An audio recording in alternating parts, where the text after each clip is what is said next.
Fala galera, tudo certo? Hoje nós vamos conversar sobre como lidar com o ninho vazio. Sabe aquela chamada síndrome do ninho vazio? Aquela sensação que muitos pais têm com a saída dos filhos de suas casas, já na adolescência, juventude, não é?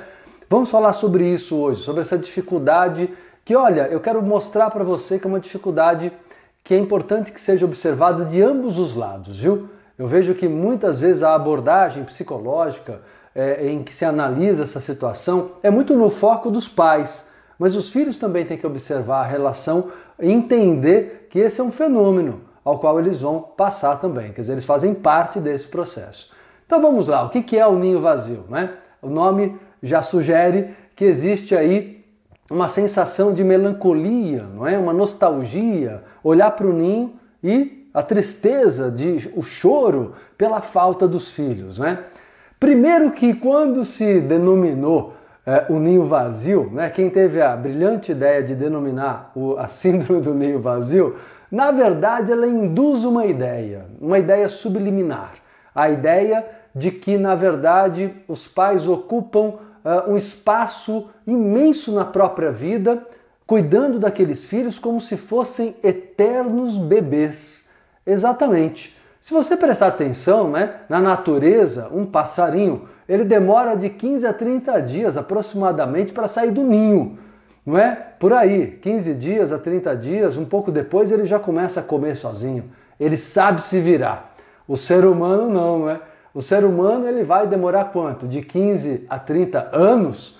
Olha, é esse o cuidado que tem que se ter. A gente vê muito isso. Então eu quero pontuar aqui nesse vídeo 3 questões que acho que ajudam a entender o porquê que ocorre esse sentimento de falta, tristeza, depressão, ao qual atinge pai e mãe, não é? Ambos são atingidos com a saída dos filhos de casa, ou para estudar, ou para morar sozinho, ou para casarem, não é? Então, primeira coisa, vou pontuar 3 coisas, somente uma delas é justificável.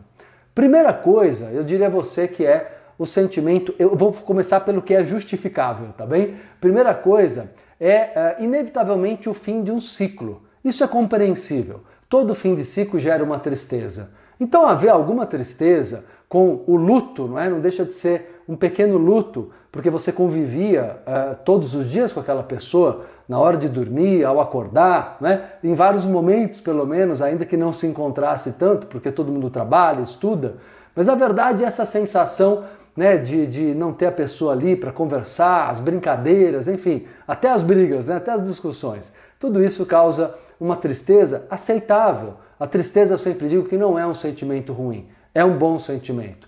Por quê? Por que é um bom sentimento? Porque é um sentimento que denota que é hora de romper com uma fase, não é? Isso acontece até com a criança dentro de casa, quando ela sai da infância para a pré-adolescência, você sente falta do seu bebê, né? Aquela criança, né? Ainda que tivesse 3, 4, 5, 6 anos de idade, mas que ainda tinha aquelas características de criança pequena, e depois que faz os seus 10, 11, 12, já não tem mais, não é?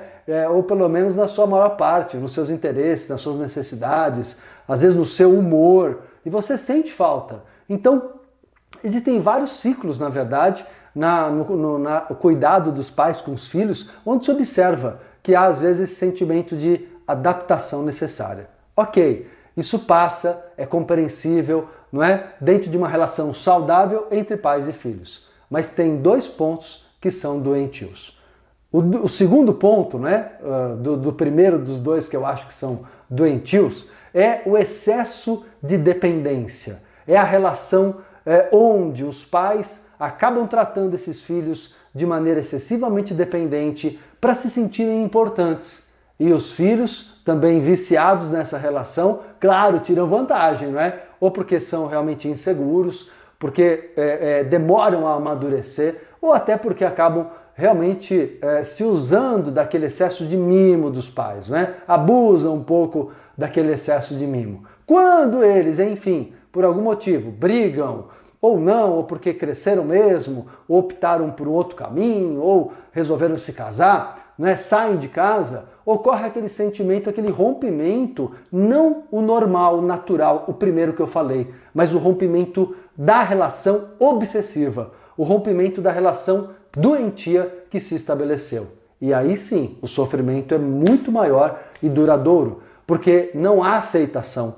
Começa a ocorrer revolta. E muitas vezes esse filho, inclusive, né, aí depende da relação, algumas vezes briga e se revolta, e aí há uma relação ruim por muitos anos, depois pode até melhorar, pode até se restabelecer, mas há um período negativo, ou então, por outro lado, esse filho oscila, né? Volta procurando ajuda, depois sai de novo, porque ele mesmo está instável, apesar de ter ali, às vezes já, seus 30, 35 anos, né? Porque hoje muito filho é tratado como adolescente até muito tarde, quando mora junto com os pais.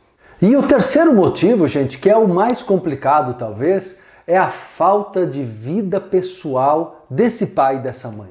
Se é você, presta atenção, criatura de Deus. O quanto você está se negligenciando, o quanto você está deixando de lado, hein? Sua vida pessoal. Deixando de ter amigos, de sair, de passear. E eu não estou falando quando eles são mais velhos, não. Eu estou falando desde que eles são crianças. Exatamente. Aí é um erro seu, viu? Um erro tanto para consigo, por não se cuidar dos outros setores da vida, de namorar, de ter amigos, de viajar, inclusive sem os filhos.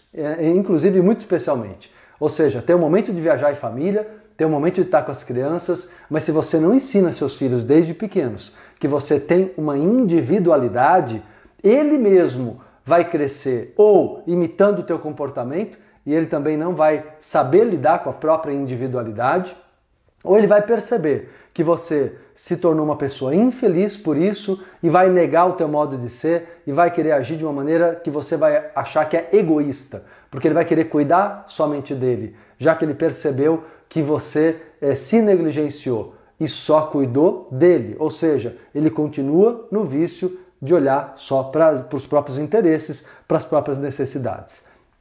Enfim, é muito importante para a maturidade dos filhos e é um processo, viu, gente? Quem não cuidou disso tem que recuperar, né? Às vezes tem que cuidar disso de uma vez só, na hora que os filhos saem de casa. E aí vem a depressão, essa sensação do ninho vazio, quando ela é exagerada, quando ela é doentia, é porque você não cuidou de si, não cuidou da própria vida. Então, acordem, né, vocês que são pais de crianças, né, recuperem a própria individualidade, vocês que são pais de filhos adultos, estejam eles morando com vocês, porque logo logo vão estar saindo de casa, ou se já saíram, né, é preciso fazer um corte com essa fase, né, e entender que essa relação tem que se construir numa base de amor, de confiança, porque esse medo, né, que ocorre nos pais quando os filhos saem de casa é o medo que eles não voltem. Mas não há por que ter medo quando é uma relação calcada em confiança desde cedo, ok? Legal, turma? Curtiram aí as dicas de hoje? Se curtirem, deem o seu like, super importante para mim. Não deixe de fazer seus comentários, outras sugestões para novos vídeos aqui na série Como Lidar com as pessoas, com os relacionamentos. Eu acho que está bem interessante, cada vídeo é um impacto, né? É impactante em algum aspecto da vida, tá bom? Grande abraço, até a próxima.